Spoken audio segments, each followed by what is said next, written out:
Next जो subject अपन start कर रहे हैं दैट इज पेडागोजीज।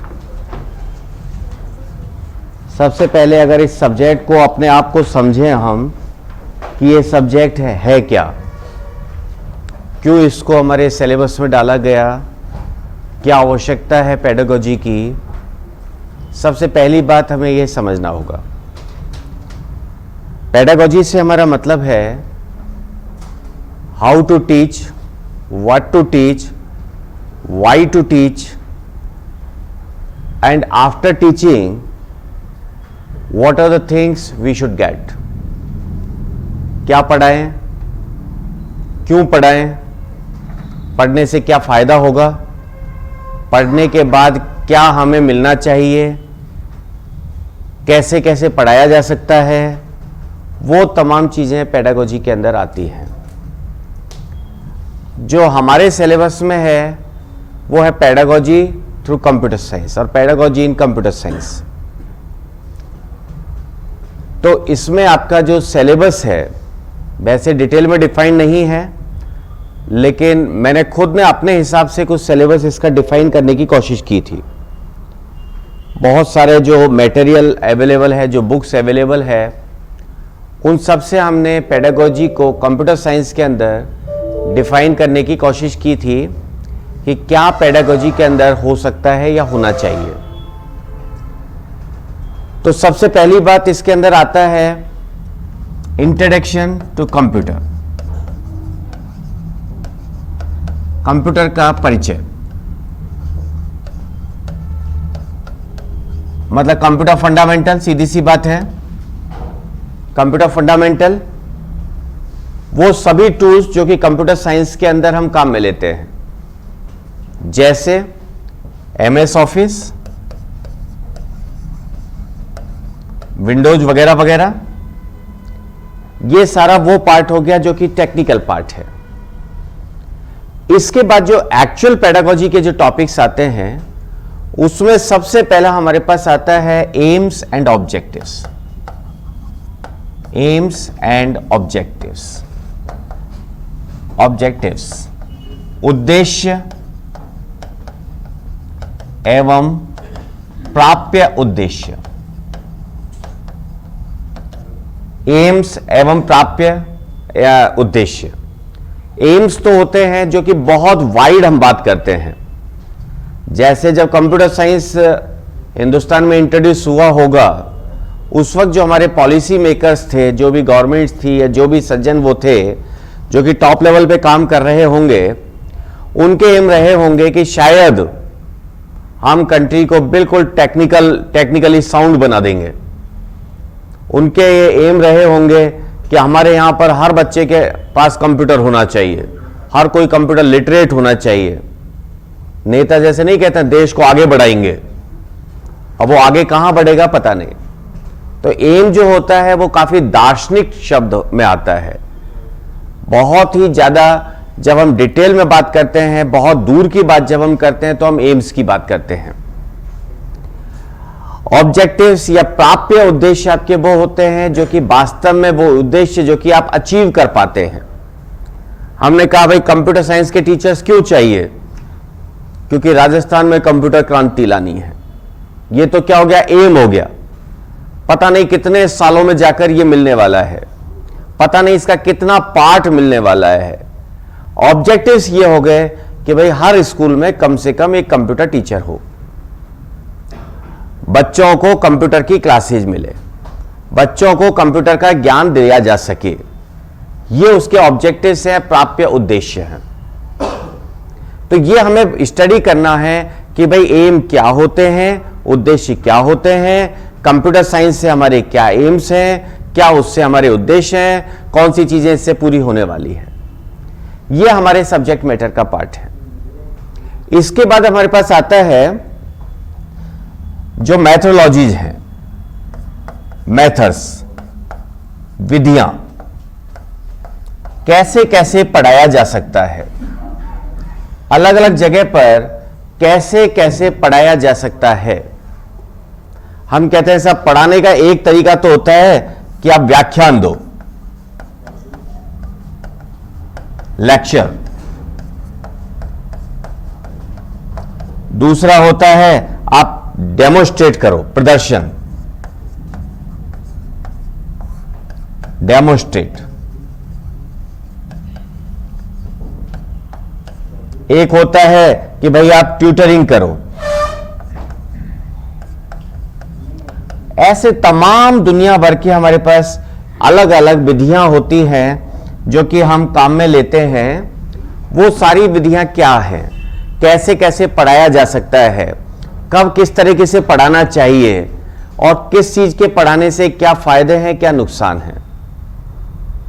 क्यों मैं ट्यूटरिंग काम में लूं, क्यों मैं लेक्चरिंग काम में लूं, क्यों मैं उसका रिप्रेजेंटेशंस काम में लूं कि मैं पीपीटी बना के लाऊं और आप लोगों को डिस्प्ले करूं, कब करना चाहिए, उससे क्या फायदे हैं, क्या नुकसान है।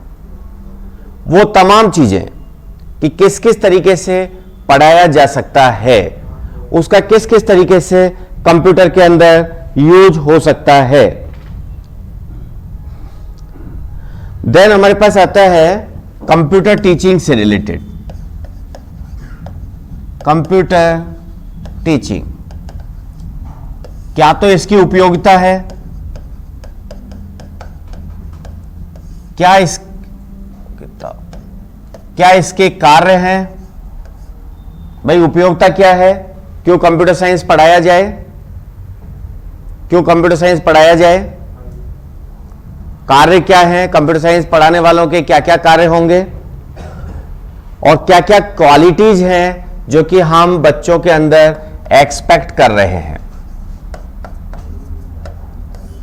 क्या क्या चीजें हैं, क्या क्या हम सोच के चल रहे हैं कि हमारे पढ़ाने से क्या नया होने वाला है, क्यों हम पढ़ाएं, क्यों कंप्यूटर साइंस इंट्रोड्यूस किया, क्यों कंप्यूटर की फैकल्टी अपॉइंट की जाए, उससे ऐसी कौन कौन सी क्वालिटीज हैं जो कि बच्चों के अंदर या सोसाइटी के अंदर आने वाली हैं। वो जो तमाम चीजें हैं वो कंप्यूटर टीचिंग से रिलेटेड हम लोग डिस्कस करेंगे पेडागोजी के अंदर। टेक्स्ट बुक्स क्या होती है कंप्यूटर साइंस की,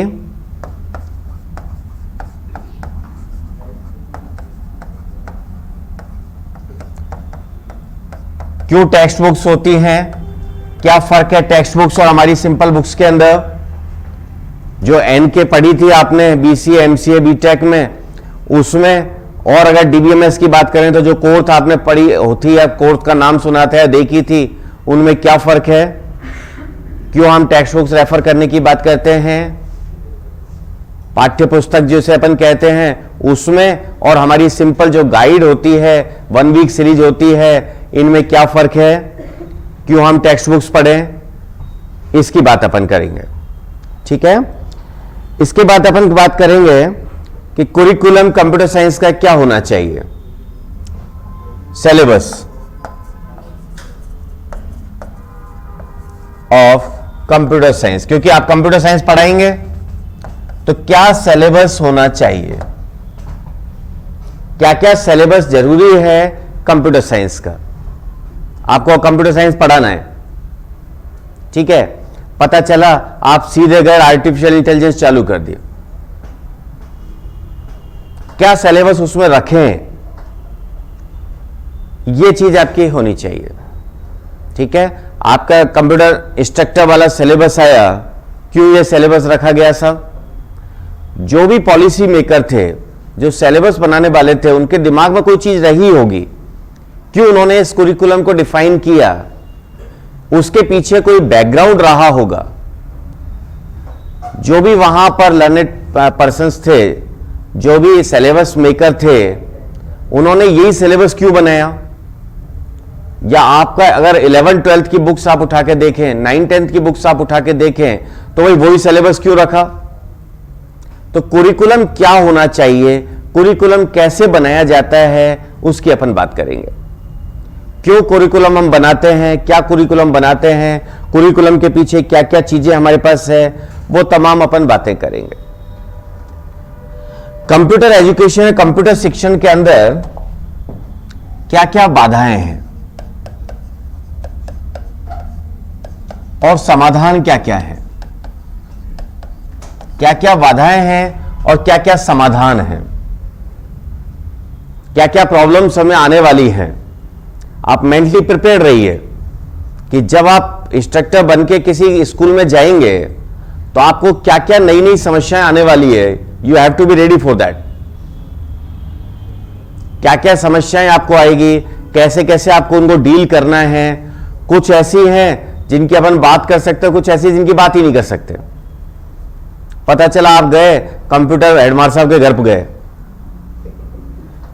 है ना, नेटवर्क की बहुत अच्छी केबल लगी हुई है, लोग उसको काट के ले गए। जो नेटवर्क केबल है उस पर कपड़े सूख रहे हैं सब। This happens. मैंने होते देखा है, ये मैंने होते देखा है। मैं एससीएम रीपा में था तो उनका एक सेंटर उन्होंने भरतपुर खोला था, बहुत ही शानदार सेंटर खोला था, बहुत शानदार। मैं खुद उसको स्टार्ट करके आया, मैं खुद उसको इनॉग्रेट करवाया, 3 हफ्ते में वहां रुका था। और बहुत अच्छा फर्श, इवन फॉल सीलिंग, और बहुत शानदार सेटअप तैयार करवा के आया था। करीब 2 महीने बाद जब मैं वापस वहां पर गया तो पता चला सब बर्बाद हो गया। वो ऐसा हो गया बिल्कुल खंडर टाइप का, केवल 2-2.5 महीने में। और जितने अच्छी अच्छी चीजें जो हमने वहां पर सेलेक्ट कर करके लगवाई थी वो सब गायब थी। ये होता है। तो इन सबके साथ भी आपको जूझना है, इन सबके साथ भी आपको जूझना है। भाई पीसी स्टार्ट नहीं हो रहा है, आपने उसको खोल के देखा, पता चल रहा है रैम गायब है। किसी को आवश्यकता होगी निकाल ले गया, वैसे भी तो पड़ी थी, है ना। ये होता है ना। किसी को माउस की जरूरत थी, घर में माउस खराब हो गया, अरे वो चूहा पड़ा है ना वहां से, उसको निकाल के ले गए। This happens. इन चीजों के साथ आपको डील करना पड़ेगा। और आफ्टर ऑल जिम्मेदारी आपकी है, क्योंकि वहां पर जो स्टोर में एंट्री होगी वो आपके नाम से होगी। जब आप जाएंगे तब आपसे साइन करवा लिए जाएंगे, भाई ये सामान आपने रिसीव कर लिया। पता चला आपने साइन करवा लिया, लैब में गए तो सामान ही नहीं है, ठीक है ना। या आपसे साइन करवा लिया तो आप हमेशा कोई इसकी चौकीदारी थोड़ी करेंगे, बाद में कोई चूहा निकाल ले गया। उनके साथ कैसे डील करना होता है, सब सरकारी प्रक्रिया है, उसमें भी डील होता है, लेकिन उसको कैसे मैनेज करना है वो चीजें आपको सीखनी पड़ेंगी, वो चीजें आपको मैनेज करनी पड़ेंगी, वो आपको समझनी पड़ेंगी कि क्या क्या प्रॉब्लम्स आने वाली है। लेकिन हर प्रॉब्लम को यहां नहीं पढ़ सकते, कुछ प्रैक्टिकल प्रॉब्लम्स आती हैं, ठीक है। तो प्रैक्टिकल प्रॉब्लम्स तो आपको वहीं जाके पता चलेंगे। तो क्या क्या बाधाएं उसमें आने वाली हैं, क्या क्या आपकी ईयरली एनुअल आपका प्लान होगा, annual plan, monthly plan, day wise plan, day wise plan, ये आपको बनाने होंगे। किसी भी टीचिंग के लिए आपको पूरा ईयरली प्लान बनाना होता है। जब भी आप कभी किसी स्कूल में या किसी कॉलेज में होते हैं, भाई ये सेमेस्टर है आपका, इस सेमेस्टर में आपको कंप्यूटर साइंस में सपोर्ट डीबीएमएस पढ़ानी है। डीबीएमएस आपको कितने लेक्चर में खत्म करनी है। फिर साहब जनवरी में क्या हो जाना चाहिए, फरवरी में क्या हो जाना चाहिए, मार्च में क्या हो जाना चाहिए। फिर जनवरी के अंदर आप देखेंगे भैया 4 छुट्टियां आ रही है, मेरे को केवल 20 दिन मिल रहे हैं, तो इन 20 दिनों में मुझे किस किस तरीके से पढ़ाना है, क्या क्या पढ़ाना है। उसमें 1-2 दिन मुझे अपनी तबीयत का भी ध्यान रखना है, हो सकता है मैं बीच में छुट्टी मार जाऊं। तो वो तमाम चीजें आपको प्लान करनी होती हैं। वो प्लान आप कैसे करते हैं वो चीजें अपन बात करेंगे। देन आप कंप्यूटर लैब, कंप्यूटर लैब से रिलेटेड जो मैटर्स हैं, कंप्यूटर लैब को आप कैसे मैनेज करेंगे। कंप्यूटर लैब के साथ अपनी बहुत सारी समस्याएं होती हैं, प्लान होते हैं। आपने कितना भी अच्छा कंप्यूटर लैब को प्लान कर लिया, लेकिन अगर आपके पास रिसोर्सेज नहीं है तो कुछ नहीं हो सकता, है ना। हालांकि जो अपन पढ़ रहे हैं वो डिफरेंट चीज है, जो प्रैक्टिकल आप देखेंगे वो अलग चीज होगी। पता चला आपके पास 200 बच्चे हैं और 4 कंप्यूटर हैं,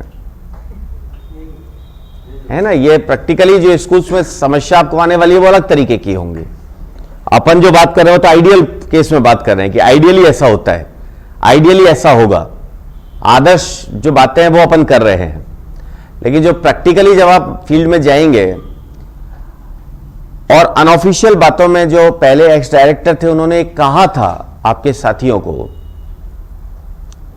जब वो डोटासरा जी का हैप्पी बर्थडे था, तब मैं नाम नहीं लेता ना यार, तो उन्होंने कहा था कि भाई अभी आज की तारीख में सिचुएशन अच्छी नहीं है, आप लोग जब जाएंगे, आप लोग जब वहां पर आउटपुट देंगे, तब वहां पर अच्छी चीजें क्रिएट होंगी, तब वहां पर बच्चे कंप्यूटर साइंस के लिए और प्रोत्साहित होंगे, तब कंप्यूटर साइंस सब्जेक्ट लेंगे, और तब आप देखेंगे कि कंप्यूटर साइंस एकदम ग्रो कर रहा है। बहुत सारी वैकेंसीज और आएंगी, लेक्चर कंप्यूटर साइंस की भी आएंगी, क्योंकि बच्चे तब 11th-12th में कंप्यूटर साइंस ऑप्ट करना चालू करेंगे। अभी आज तो बच्चों को ये पता है भाई वो कंप्यूटर वाला कमरा है ना, उसमें जाके है ना सब लंच करते हैं, उसमें सोते हैं, तो अभी तो आज सबको ये पता है। लेकिन जैसे जैसे आप लोग जाएंगे, आप लोग क्लासेज लेंगे, है ना, शायद आप लेंगे, ऐसा अपन मानते हैं आइडियली आप वो नहीं करेंगे जो कि दूसरे टीचर करते हैं, ठीक है, कि लैब को केवल खाने के लिए काम में ले रहे हैं। तो जब आप जाएंगे तब वहां पर एक्चुअल चीजें चालू होंगी, तब वहां पर एक्चुअल प्रॉब्लम्स आना चालू होंगी, तब वहां पर नई नई चीजें क्रिएट होंगी। ठीक है, इसके अलावा फिर आपके पास आता है इवैल्यूएशन, मूल्यांकन।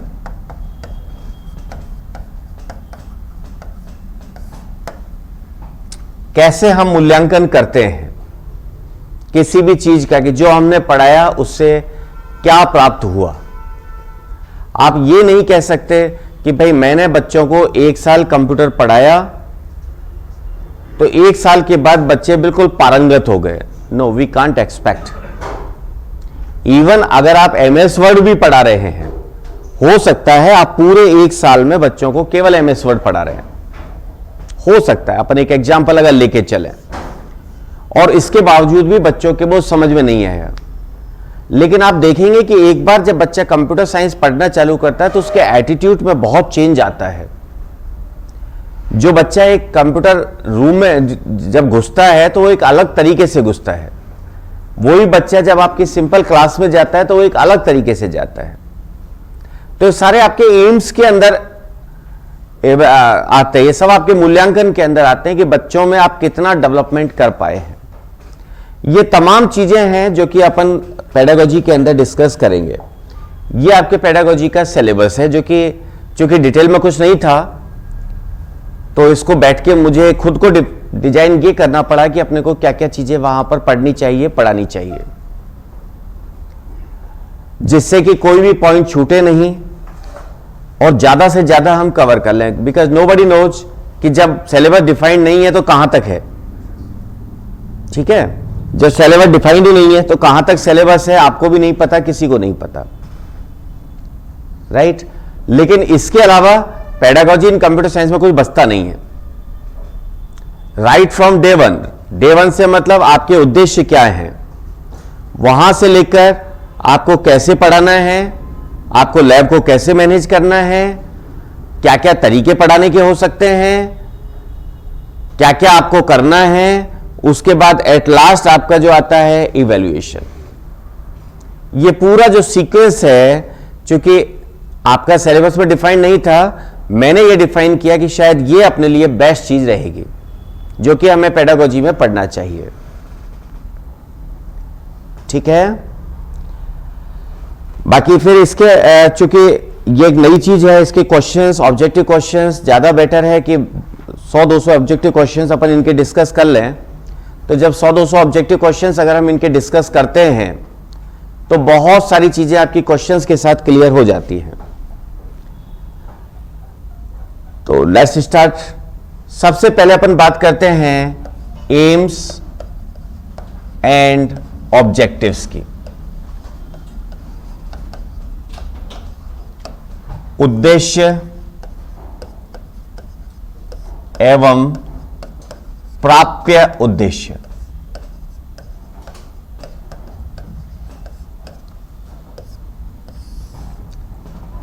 AIIMS and objectives. AIIMS and objectives क्या होते हैं?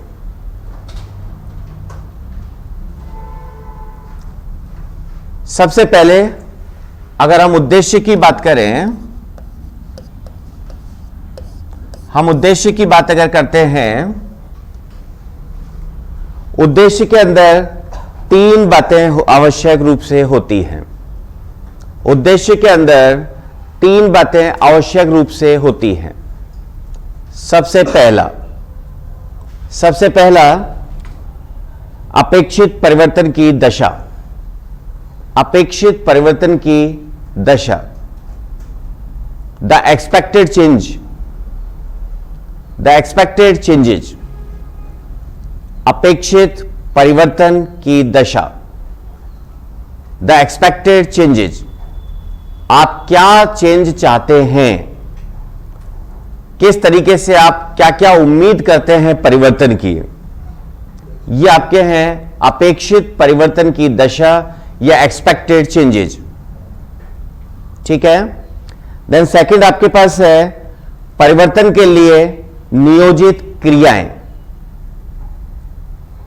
Planned action for the change. परिवर्तन के लिए नियोजित क्रियाएं,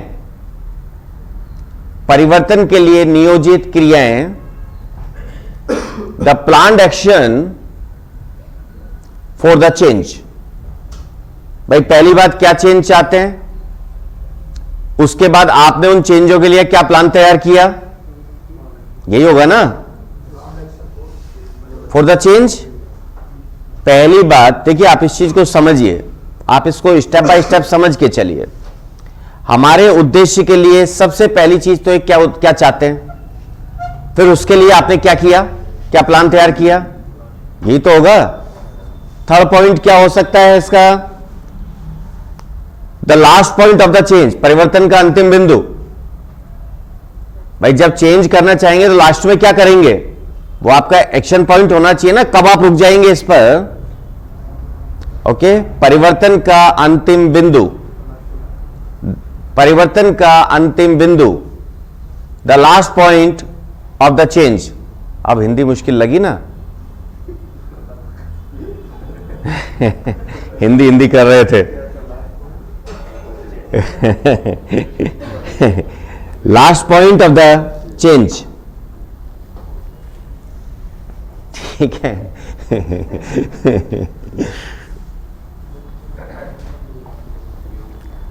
अब हम ये मान के चलते हैं कंप्यूटर साइंस पढ़ने के बाद बच्चों के अंदर क्या क्या चेंज आने चाहिए। लिखिए, कंप्यूटर साइंस पढ़ने के बाद बच्चों के व्यवहार में किन किन परिवर्तनों की उम्मीद की जाती है।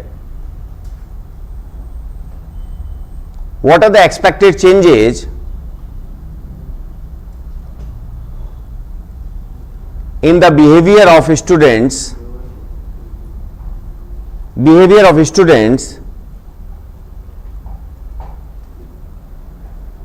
after teaching computer science, after teaching computer science। Computer विज्ञान के शिक्षण, आप प्लीज आप मत बोलिए, मैं खुद दोनों में बोल दूंगा, एक नहीं मैं 3 बार बोल दूंगा, लेकिन अगर आप बोलोगे ना तो फिर मैं डिस्टर्ब हो जाता हूं। मैं खुद ही उसको हिंदी इंग्लिश जहां तक मेरे पे संभव होगी, मेरी भी अंग्रेजी बहुत कमजोर है, मैं भी सरकारी स्कूल का पढ़ा हुआ हूं, है ना, तो जहां तक संभव होगा मैं दोनों में ही 2-2 3-3 बार बोल दूंगा। आप अगर बीच में टोक देंगे ना तो गड़बड़ हो जाएगा, क्यों मैं भी जाने कैसे अंग्रेजी बना के बोल रहा हूं।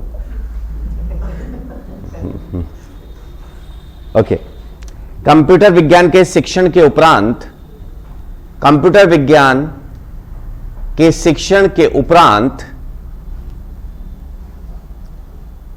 बालक के व्यवहार में, कंप्यूटर विज्ञान के शिक्षण के उपरांत बालक के व्यवहार में आने वाले परिवर्तन, आने वाले परिवर्तन,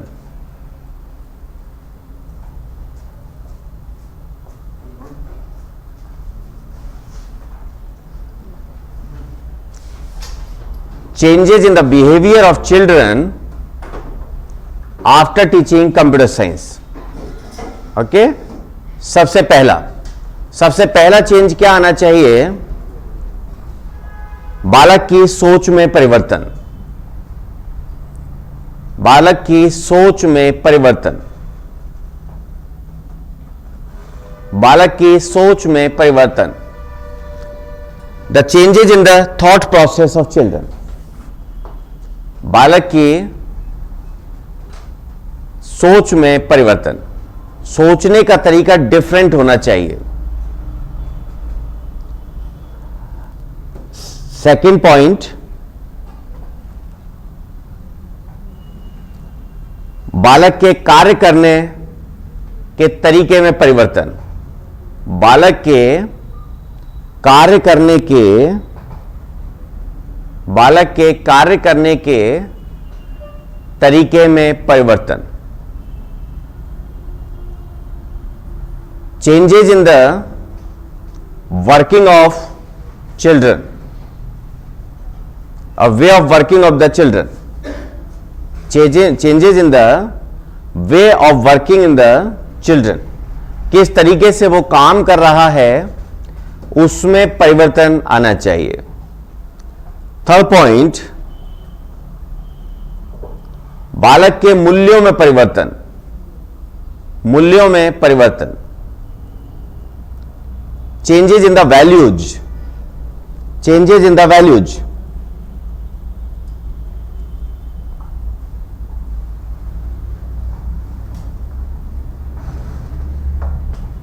नेक्स्ट पॉइंट, बालक के दृष्टिकोण में परिवर्तन।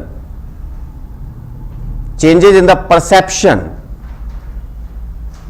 दृष्टिकोण में परिवर्तन। Changes in the perception. ठीक है, देखिए इस पूरी बात को अगर अपन समझें, हम इसको कंप्यूटर साइंस से ना भी जोड़ें तो भाई एजुकेशन से क्या फर्क पड़ना चाहिए? एजुकेशन, कोई भी एजुकेशन अगर आप किसी बच्चे को दे रहे हैं तो उससे क्या होना चाहिए? उसका थॉट प्रोसेस डिफरेंट हो जाना चाहिए। उसके सोचने का तरीका बदलना चाहिए। उसके काम करने का तरीका बदलना चाहिए। उसकी वैल्यूज उसमें आनी चाहिए। उसका परसेप्शन हर चीज में चेंज हो जाना चाहिए। यही तो चीजों की अपन बात करते हैं। अगर कोई भी बंदा बहुत ही ऊट पटांग सी बात कर रहा है तो हम नहीं कहते तो गंवार है क्या? गंवार से मतलब ये नहीं है गांव का है क्या, गंवार से मतलब है अनपढ़ है क्या। गंवार से मतलब है कि क्या वो पढ़ा हुआ नहीं है, पढ़ा लिखा नहीं है। ठीक है, क्योंकि उसका परसेप्शन जो है, सोचने का तरीका जो है, काम करने का जो तरीका है वो पढ़े लिखों जैसा नहीं है। बाकी और क्या फर्क पड़ता है? अगर आप किसी भी दो बच्चों को आप उठा लीजिए, एक बच्चा जो कि हमारे सरकारी स्कूल में पढ़ा हुआ है, दूसरा बच्चा जो इंग्लिश स्कूल में पढ़ा हुआ है, दोनों का आप जरा स्टडी करने की कोशिश कीजिए। मैं नहीं कह रहा इंग्लिश मीडियम वाले बच्चे अच्छे होते हैं, बहुत सेल्फिश होते हैं। जो सरकारी स्कूलों में पढ़े हुए आपके जो दोस्त होंगे वो अंतिम समय तक आपका साथ देंगे। लेकिन जस्ट मैं आपको जो समझाने की कोशिश कर रहा हूं वो है उनके जो सोचने के तरीके में जो डिफरेंस आता है। अच्छा या बुरा, अच्छा या बुरा जैसे भी आप उसको समझते हैं, ठीक है, उनके जो परसेप्शन में डिफरेंस आता है वो एक एजुकेशन से आता है। मेरी बेटी से एक बार एक वो ऐसे लिखने को कहा गया कि आप बड़े होकर क्या बनेंगे। वो थोड़ी सी मेरे ज्यादा टच में है, थोड़ा सा कुछ ज्यादा प्रॉब्लम है उसको मेरी वाली। तो बाकी सबने भी लिखा, उसने जो लिखा उसकी मास्टरी ने माथा पीट लिया। उसने क्या लिखा आप सोचिए।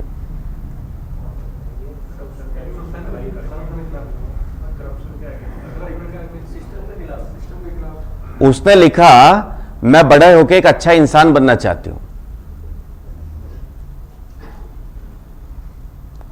उसने कहा टीचर ने कहा किसने लिखवाया? कि नहीं, किसी ने नहीं। कि कहां से आया? कि वो पापा अक्सर कहते रहते हैं। वो अक्सर कहते हैं कि लोग केवल बात करते हैं कोई डॉक्टर बनने की, कोई इंजीनियर बनने की, इंसान बनने की कोई बात ही नहीं करता।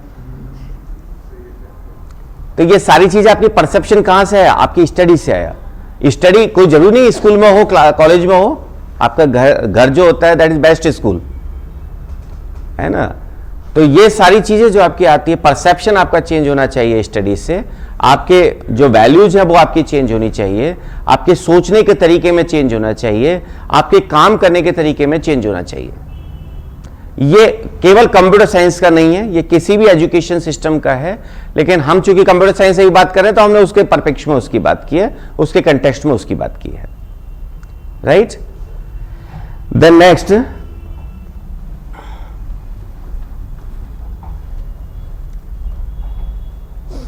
बेसिकली जब अपन केवल एम्स की बात करते हैं तो हम एक जनरल एम्स की बात करते हैं, और जब हम ऑब्जेक्टिव्स की बात करते हैं तो हम स्पेसिफिक डायरेक्शन में चले जाते हैं।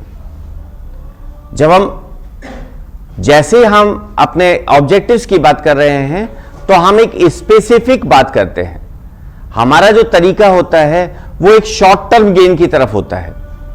शॉर्ट टर्म गेन, जैसे मैं कहूं कि भाई कंप्यूटर साइंस पढ़ के और हम आईटी में बहुत बड़े विद्वान हो जाएंगे, ये तो हो गया एम कि हम कंप्यूटर साइंस को पढ़ेंगे। ऑब्जेक्टिव्स क्या है? भाई कंप्यूटर साइंस पढ़ के कम से कम एमएस वर्ड पे मैं काम कर पाऊंगा, ये है मेरा ऑब्जेक्टिव, ठीक है। उसके बाद हो सकता है मैं कहूं कि मैं सी प्रोग्रामिंग में काम कर पाऊं, ये मेरा है ऑब्जेक्टिव। लेकिन मैं एक बहुत प्रोग्रामिंग का बहुत बड़ा ज्ञाता हो जाऊं, ये है मेरा एम, जिसको कि सामान्यतया हम एक सीमित समय में अचीव नहीं कर पाते।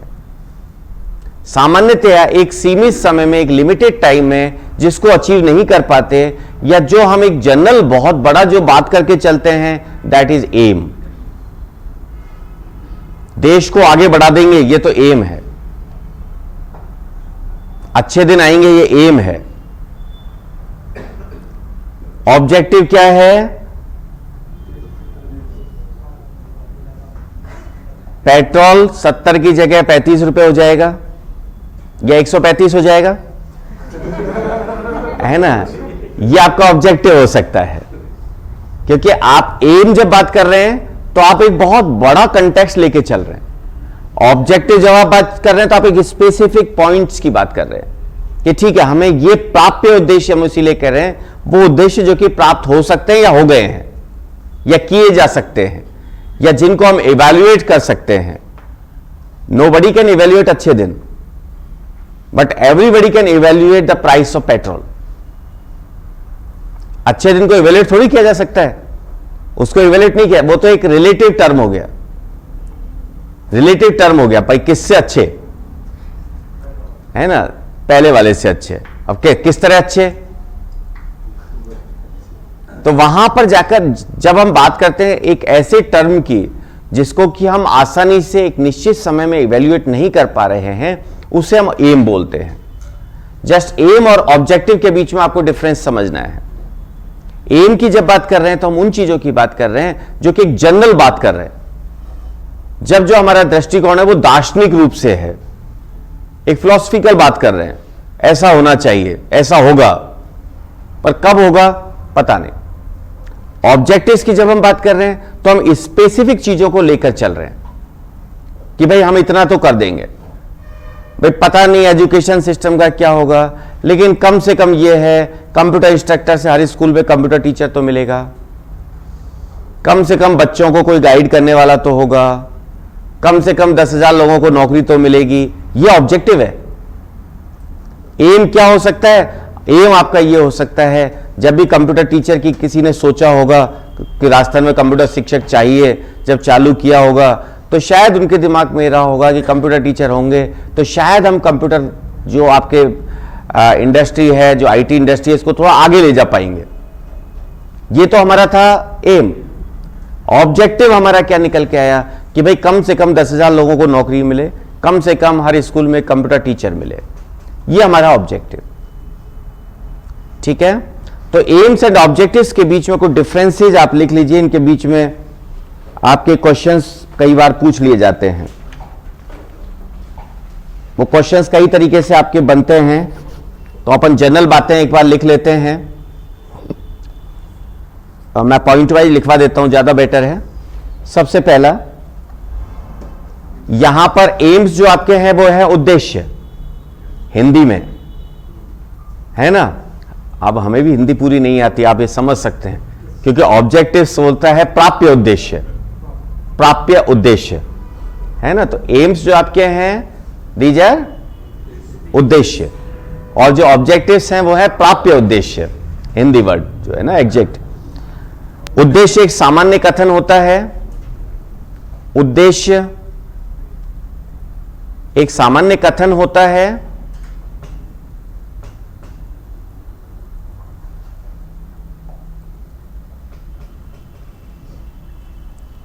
जबकि ऑब्जेक्टिव्स एक निश्चित कथन होता है। Aims are general statement, aims are general statements, whereas objectives are finite statement, okay, which is defined, which is निश्चित। second point,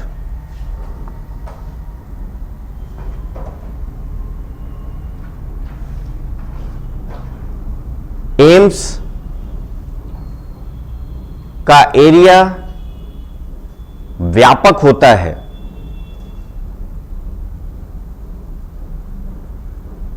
व्यापक होता है, जबकि ऑब्जेक्टिव्स का एरिया सीमित एवं विशिष्ट होता है। The area of aims are general and unlimited,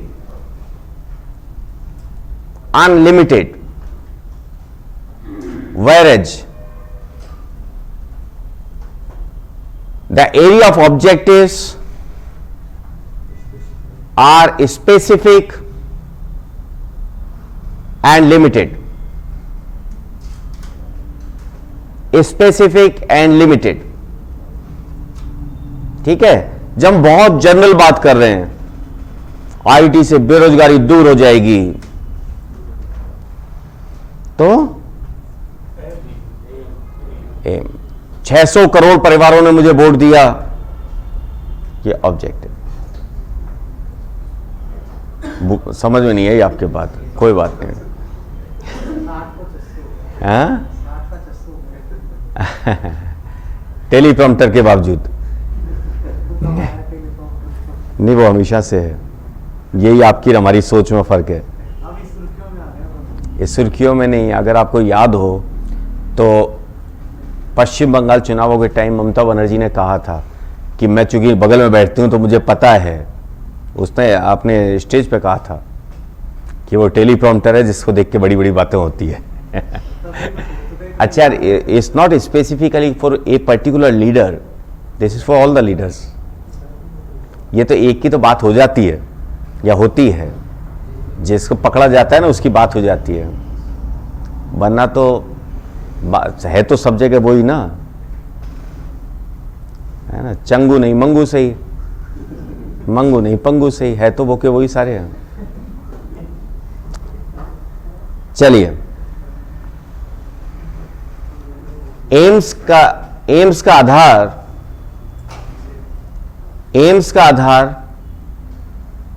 दार्शनिक होता है।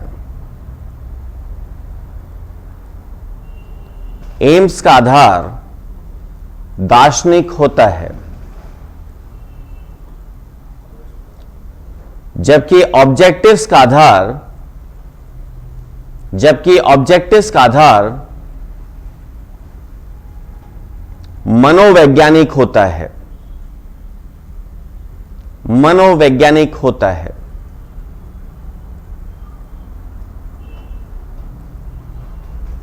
the basis of aims is completely philosophical, हाँ, whereas the objectives are completely psychological. Okay, next.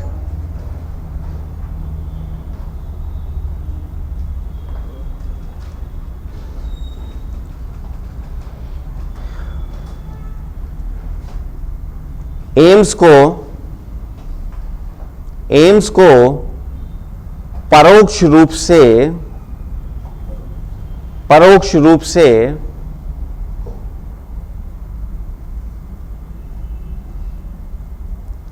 परिभाषित किया जाता है, जबकि ऑब्जेक्टिव्स को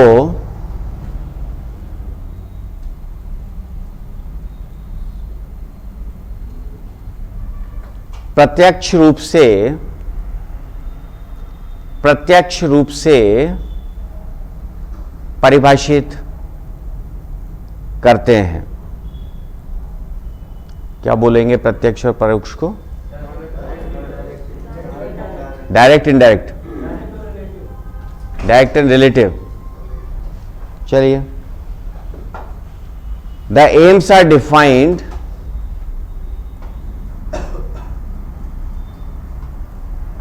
or the aims are defined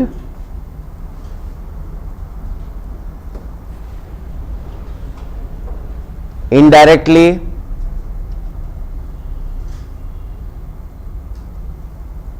whereas the objectives are defined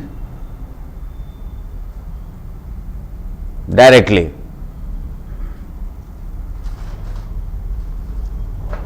Next,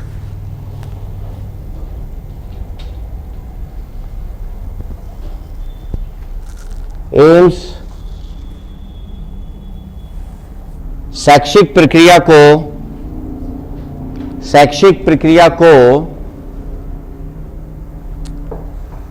एक दिशा प्रदान करते हैं, जबकि ऑब्जेक्टिव्स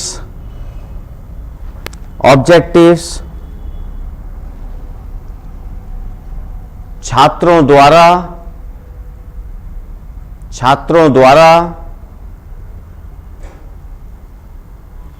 प्राप्त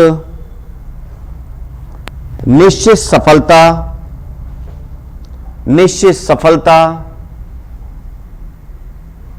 की बात करते हैं।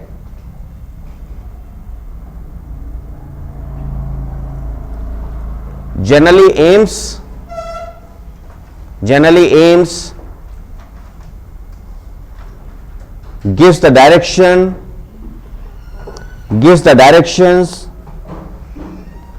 to the education process,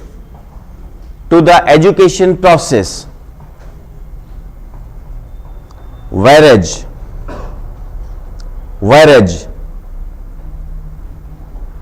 objectives are defined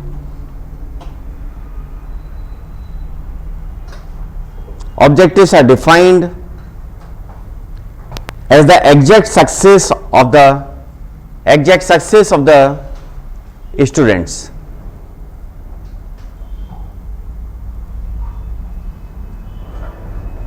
ठीक है सर।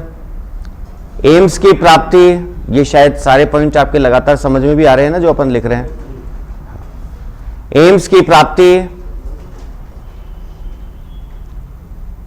लंबे समय में होती है। एम्स की प्राप्ति लंबे समय में होती है, जबकि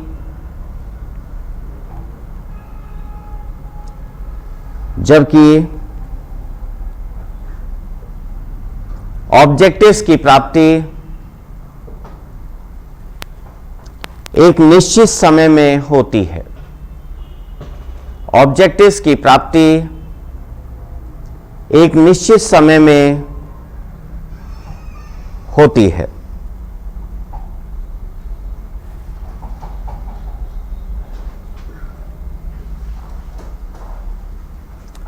ठीक है सर, जो अपन एम्स की बात कर रहे हैं, हम तो बहुत लंबे समय की बात कर रहे हैं कि ज्ञान की गंगा बह जाएगी, है ना, दूध दही की नदियां बहेंगी।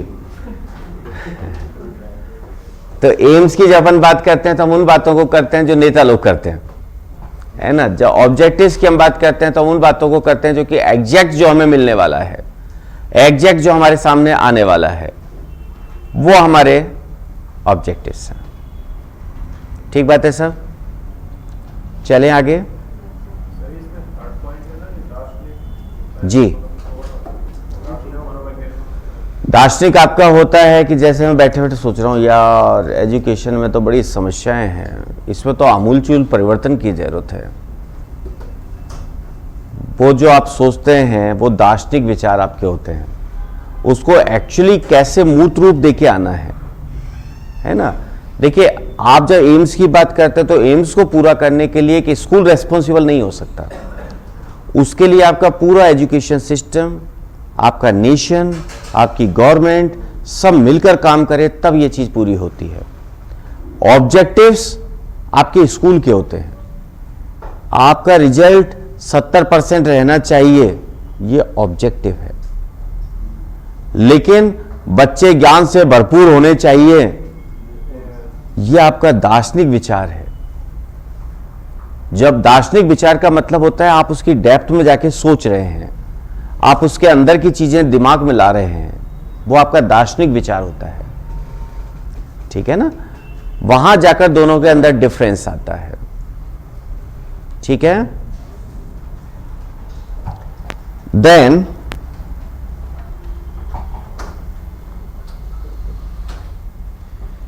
ये पॉइंट भी आप लिख लीजिए। उद्देश्यों की प्राप्ति के लिए या एम्स की प्राप्ति के लिए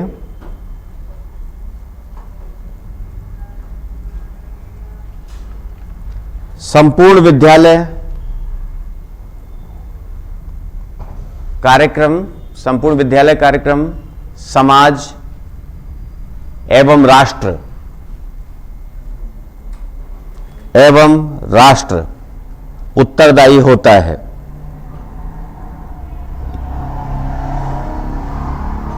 जबकि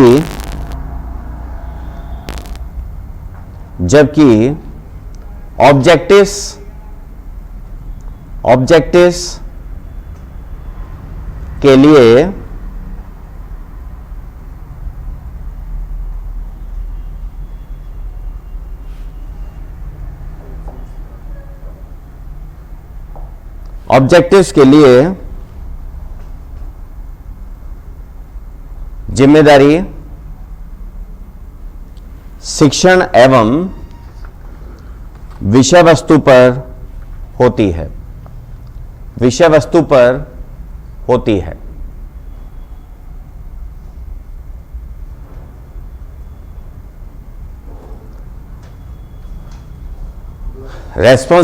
Responsibility for achieving aims, responsibilities for achieving aims goes to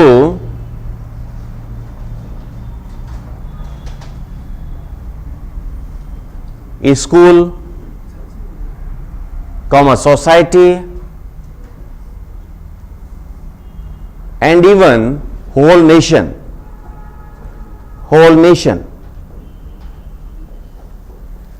Whereas objectives can be achieved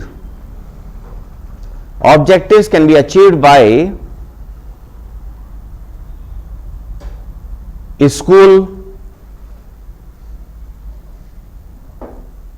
education system and curriculum only. ठीक है सर, ऑब्जेक्टिव्स तो केवल हम इसी से अचीव कर सकते हैं क्योंकि ऑब्जेक्टिव एक बहुत ही छोटी चीज की हम बात कर रहे हैं। राइट, आज के लिए यहां तक रखें, नेक्स्ट क्लास में अपन यहीं से फिर आगे बात करेंगे। Thank you.